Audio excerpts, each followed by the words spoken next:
Welcome back again. आज मैं आप लोगों को मैन्युफैक्चरिंग इंडस्ट्रीज़ के आगे के टॉपिक्स एक्सप्लेन करने वाली हूँ। प्रीवियस लेक्चर में हम लोगों ने पढ़ा था मैन्युफैक्चरिंग इंडस्ट्रीज़ इम्पोर्टेंस के बारे में, फिर हमने फैक्टर्स डिस्कस किए थे कि इंडस्ट्रीज़ को सेटअप करने के लिए किन किन फैक्टर्स की रिक्वायरमेंट्स होती हैं। अब हम यहाँ डिस्कस करने वाले हैं टॉपिक क्लासिफिकेशन ऑफ इंडस्ट्रीज। ठीक है, आप अपने घरों में बहुत सारे प्रोडक्ट्स को यूज़ करते हो, जिसमें आपकी कॉटन की क्लोथ्स हो गए हैं, ठीक है, बहुत सारे फूड हो चुके हैं, ऑयल हो चुका है, टूथपेस्ट हो चुका है, आपके घरों में मार्बल से बनी हुई टाइल्स वगैरह लगी हुई हैं। तो ऐसे हम बहुत सारे प्रोडक्ट्स यूज़ कर रहे हैं। ठीक है, तो आप सभी ने कभी रियलाइज़ किया होगा कि ये जो प्रोडक्ट्स हमारे पास में आ रहे हैं ये एक पर्टिकुलर इंडस्ट्रीज से बन के तो नहीं आते होंगे। ऑब्वियसली इन सब की इंडस्ट्रीज और फैक्ट्रीज जो होती होंगी अलग अलग होती होंगी। तो आज हम इस लेक्चर में यही डिस्कस करने वाले हैं कि जो हम हमारे घरों में इतने सारे प्रोडक्ट यूज़ करते हैं तो वो कौन सी इंडस्ट्रीज से कहाँ से आ रहे हैं। तो उसी के ऊपर आज हमारा लेक्चर है क्लासिफिकेशन ऑफ इंडस्ट्रीज। अगर इंडस्ट्रीज की बात की जाए तो इंडस्ट्रीज को 3 कैटेगरीज में मैंने क्लासिफाइड किया है, based on raw materials, based on size and based on ownership. यहाँ पे हम पढ़ने वाले हैं कि किस तरीके से हमारी इंडस्ट्रीज जो है 3 ग्रुप्स में क्लासिफाइड है। फर्स्ट हम बात करते हैं रॉ मटेरियल। हमारी जो इंडस्ट्रीज है वो बेस्ड ऑन रॉ मटेरियल्स, मतलब ये ऐसी इंडस्ट्रीज हैं जो अपने रॉ मटेरियल के लिए किसके ऊपर डिपेंड है, किन सोर्स के ऊपर डिपेंड है। तो रॉ मटेरियल की बेसिस पे मैंने यहाँ इंडस्ट्रीज को 4 कैटेगरीज में डिवाइड किया है, agro based, mineral based, forest based और मराइन बेस्ड। सबसे पहले हम स्टार्ट करते हैं agro based industries. Agro based industries क्या होती हैं? तो जनरली ये वे इंडस्ट्रीज होती हैं जो अपने रॉ मटेरियल के लिए फार्मिंग पर डिपेंड होती हैं। मतलब जो फार्मर्स जो ग्रो करते हैं, क्रॉप्स जो ग्रो करते हैं, तो उसमें से कुछ चीज़ें ऐसी होती हैं जो डायरेक्ट हम यूज़ कर लेते हैं, डायरेक्ट हम कंज्यूम कर लेते हैं घर पे लाकर, जो खेतों से उपज हो रही है। लेकिन कुछ चीज़ें ऐसी होती हैं जो कि इंडस्ट्रीज में जाती है, प्रोसेस होती हैं, फिर गुड्स में कन्वर्ट होती हैं। तो ऐसी इंडस्ट्रीज जो है वो एग्रो बेस्ड इंडस्ट्रीज कहलाती हैं जो अपने रॉ मटेरियल के लिए एग्रीकल्चर पे डिपेंड होती हैं। फॉर एग्जाम्पल कॉटन, हम कॉटन के बने हुए क्लोथ पहनते हैं, ठीक है। तो अब एग्रो इंडस्ट्रीज को अपने रॉ मटेरियल के लिए कॉटन की ज़रूरत है, तो वो कॉटन में लार्ज क्वान्टिटीज में कहाँ से मिल रहा है? एग्रीकल्चर लैंड से मिल रहा है।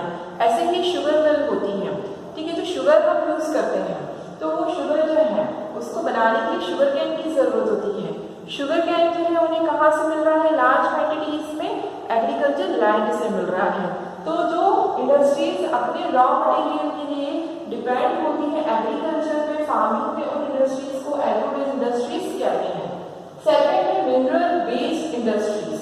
हम मिनरल्स से बने हुए मेटल्स और नॉन मेटल्स की बनी हुई बहुत सारी चीज़ें हमारे घरों में यूज़ करते हैं।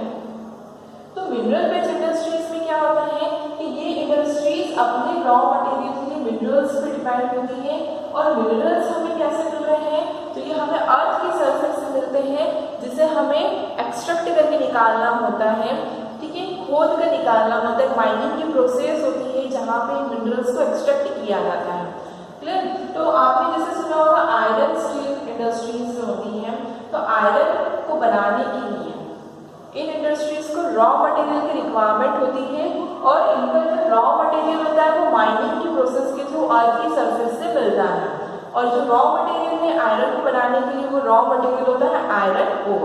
क्लियर? तो यहाँ पर हम कह सकते हैं कि आयरन और स्टील को बनाने के लिए जिन रॉ मटेरियल की रिक्वायरमेंट होती है वो रॉ मटेरियल हमें माइनिंग से मिल रहा है, माइन से मिलता है। थर्ड है forest based industries. Forest based industries जैसे वह इंडस्ट्रीज होती है जो अपने रॉ मटेरियल के लिए फॉरेस्ट के प्रोडक्ट्स पर डिपेंड होती है। फॉर एग्जाम्पल हो गया पेपर, हम पेपर यूज़ करते हैं, पेपर के लिए वुड पल्प की ज़रूरत होती है, तो वो वुड पल्प हमें कहाँ से मिल रहा है? जंगलों से मिल रहा है, वहाँ से कलेक्ट करके लाया जाता है, फिर फैक्ट्रीज में उसे प्रोसेस करके पेपर का रूप दिया जाता है, तो वो फॉरेस्ट बेस्ड इंडस्ट्रीज हो जाती हैं। फिर नेक्स्ट हो जाता है हमारा मराइन बेस्ड इंडस्ट्रीज। तो मराइन बेस्ड इंडस्ट्रीज में क्या हो रहा है जनरली कि यहाँ पे सी से मिलने वाली जो रॉ मटेरियल्स होते हैं या जो चीज़ें होती हैं उसको प्रोसेस भी करके यहाँ पर गुड्स को बनाया जाता है। ठीक है, तो आप इसमें सॉल्ट ले सकते हैं, सॉल्ट के अलावा कुछ कीमती पत्थर भी वहाँ से मिलते हैं, पर्ल्स मिलते हैं, और सी फूड होता है, कोस्टल रीजन्स के लोग होते हैं वो सी फूड्स प्रिफर करते हैं। तो ये कौन सी इंडस्ट्रीज में बन रहा है, मराइन इंडस्ट्रीज में बन रहा है। तो रॉ मटेरियल की बेसिस पे देखा जाए तो हमारी जो इंडस्ट्रीज है वो 4 पार्ट्स में डिवाइडेड है। अब इन्हें अपना रॉ मटेरियल इन अलग अलग जगहों से मिल रहा है, ठीक है। अब सेकेंड पे हम आते हैं, तो सेकेंड है हमारा बेस्ड ऑन साइंस। साइंस के बेसिस पे अगर देखा जाए तो इंडस्ट्रीज को 2 पार्ट्स में डिवाइड किया गया है, large scale industries, small scale industries. Large scale industries में क्या हो रहा है कि ऑनर जब इंडस्ट्रीज को सेटअप करता है तो वो 1 करोड़ 2 करोड़ से भी ज़्यादा का इन्वेस्टमेंट करता है इंडस्ट्रीज को सेटअप करने के लिए, ठीक है। यहाँ पे उसका इंफ्रास्ट्रक्चर बड़ा होता है, मशीन ज़्यादा होती है, लेबर ज़्यादा होते हैं, क्लियर, सारी फैसिलिटीज उसकी यहाँ पे होती है, ट्रांसपोर्ट फैसिलिटीज अच्छी होती है। और जितना ज़्यादा वो इन्वेस्टमेंट कर रहे हैं, जितना ज़्यादा कैपिटल को इन्वेस्ट कर रहे हैं, प्रोडक्शन भी उतना ही लार्ज स्केल पे होता है।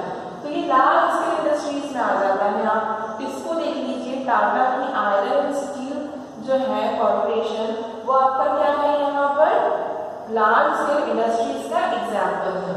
फिर हम आते हैं स्मॉल स्केल इंडस्ट्रीज। तो स्मॉल स्केल इंडस्ट्रीज में क्या होता है कि यहाँ जो इन्वेस्टमेंट होता है वो 1 करोड़ से कम का इन्वेस्टमेंट होता है। और जब इन्वेस्टमेंट कम है तो लेबर्स कम होते हैं, मशीन्स कम होती है, इंफ्रास्ट्रक्चर छोटा होता है और प्रोडक्शन भी क्या हो रहा है यहाँ पे कम होता है, स्मॉल लेवल पर होता है। इसमें आप सिर्फ टेक्सटाइल ले सकते हैं, कॉटन टेक्सटाइल्स ले सकते हैं, ये एग्जाम्पल्स हैं यहाँ पे स्मॉल स्केल इंडस्ट्रीज के, ठीक है। फिर नेक्स्ट थर्ड हमारा आता है बेस्ड ऑन ऑनरशिप। अब ऑनरशिप के बेसिस पर भी इंडस्ट्रीज को 4 पार्ट्स में डिवाइड किया गया है। अब वो 4 पार्ट्स क्या है, फर्स्ट है public, second private, third joint और फोर्थ है cooperative. Now first public sector. अब पब्लिक सेक्टर क्या होता है, तो पब्लिक सेक्टर जनरली वह सेक्टर होता है जो गवर्नमेंट के थ्रू चलाई जाने वाली इंडस्ट्रीज होती है। यहाँ पे पब्लिक इंडस्ट्रीज क्या हो गई है, जिसे कौन चला रहा है, गवर्नमेंट चला रही है, इसका मालिक कौन है, गवर्नमेंट है। तो जहाँ गवर्नमेंट के थ्रू चलाई जा रही इंडस्ट्रीज उसे पब्लिक सेक्टर कहा गया है, ठीक है। जैसे आप इसमें देख सकते हैं स्टील अथॉरिटी ऑफ इंडिया हो गया, BHEL हो चुका है, ये कुछ इंडस्ट्रीज है हमारी पब्लिक सेक्टर्स में आती हैं। Then second private sector. तो प्राइवेट सेक्टर में क्या हो रहा है जनरली कि यहाँ पर एक इंडिविजुअल पर्सन ऑनर है इंडस्ट्री का, मतलब यहाँ गवर्नमेंट का कोई रोल नहीं है, ये किसी इंडिविजुअल पर्सन के थ्रू शुरू की गई इंडस्ट्री है जो प्राइवेट सेक्टर में आ रही है। इसमें आप एग्जांपल ले लीजिए, टाटा के आयरन और स्टील ले लीजिए, रिलायंस ले लीजिए, ठीक है। ये सब क्या है, बिरला ले लीजिए, ये सब क्या है हमारी प्राइवेट सेक्टर्स में आती है जिसके इंडिविजुअल्स ऑनर्स हैं। फिर नेक्स्ट हो जाता है हमारा जॉइंट सेक्टर। तो जॉइंट सेक्टर की अगर बात की जाए तो जॉइंट सेक्टर में क्या हो रहा है कि यहाँ पे स्टेट गवर्नमेंट किसी इंडिविजुअल ऑनर के साथ में मिलकर कोई इंडस्ट्री शुरू करती है, ठीक है, या चला रही है, तो वो जॉइंट सेक्टर है। मतलब यहाँ पे गवर्नमेंट का भी रोल है और एक इंडिविजुअल ऑनर और बिजनेसमैन का भी रोल है यहाँ पर, तो वो जॉइंट सेक्टर हो गया है। जैसे जैसे बहुत सारे स्टेट्स हैं जहाँ पे गवर्नमेंट जो है अपना कंट्रीब्यूशन दे रही है, तो वहाँ पे वो दूसरे मतलब जो बिजनेसमैन होते हैं उन्हें कहती है कि आप आइए यहाँ पे इंडस्ट्री सेटअप करिए, आधा कंट्रीब्यूशन हमारा रहेगा, क्लियर। तो ये क्या हो जाता है, जॉइंट सेक्टर हो जाता है जहाँ 2 लोग मिलकर वर्क कर रहे हैं। जैसे मारुति उद्योग ले लीजिए, मारुति उद्योग लिमिटेड जो है ये हमारा जॉइंट सेक्टर का एग्जाम्पल हो जाता है। फिर थर्ड है हमारा फोर्थ है हमारा कोऑपरेटिव सेक्टर। अब कोऑपरेटिव सेक्टर्स में जनरली क्या हो रहा है, तो यहाँ पर क्या है कि जो प्रोड्यूसर्स होते हैं और जो सप्लायर्स हैं वो खुद यहाँ पे ऑनर है। मतलब यहाँ पे एक इंडिविजुअल पर्सन के बीच में ये इंडस्ट्री नहीं है, यहाँ पे 3 से 4 ग्रुप या 3 से 4 मेंबर्स के बीच में ये इंडस्ट्री डिवाइड है। तो यहाँ पे सप्लायर्स और प्रोड्यूसर्स खुद इन्वेस्ट कर रहे हैं, ठीक है, और वो डिवाइडेड है 3 से 4 लोगों के बीच में, ग्रुप्स के लोगों के बीच में, तो वो कोऑपरेटिव सोसाइटीज कहलाती हैं। जैसे आप डेयरी ले लीजिए, डेयरी कोऑपरेटिव्स हो चुका है, शुगर मिल्स हो चुकी हैं कुछ, ये कुछ एग्जांपल्स हो जाते हैं हमारे कोऑपरेटिव सेक्टर्स के। तो आपने देखा होगा कि ऑनरशिप के बेसिस पे हमारे इंडस्ट्रीज को 4 पार्ट्स में डिवाइड किया, पब्लिक, प्राइवेट, जॉइंट और कोऑपरेटिव। तो इस तरीके से देखा जाए तो हमारी कितनी सारी इंडस्ट्रीज की कैटेगरीज हो गई है यहाँ पे। मतलब आप कह सकते हैं कि जो हमारे पास गुड्स आ रहा है, प्रोडक्ट्स बनकर आ रहा है, वो डिफरेंट इंडस्ट्रीज से बनकर आता है। मतलब एक पर्टिकुलर इंडस्ट्रीज को प्रोड्यूस नहीं कर रही है। तो जो डिफरेंट इंडस्ट्रीज है उनकी कैटेगरीज हमने यहाँ पे आपको एक्सप्लेन की है।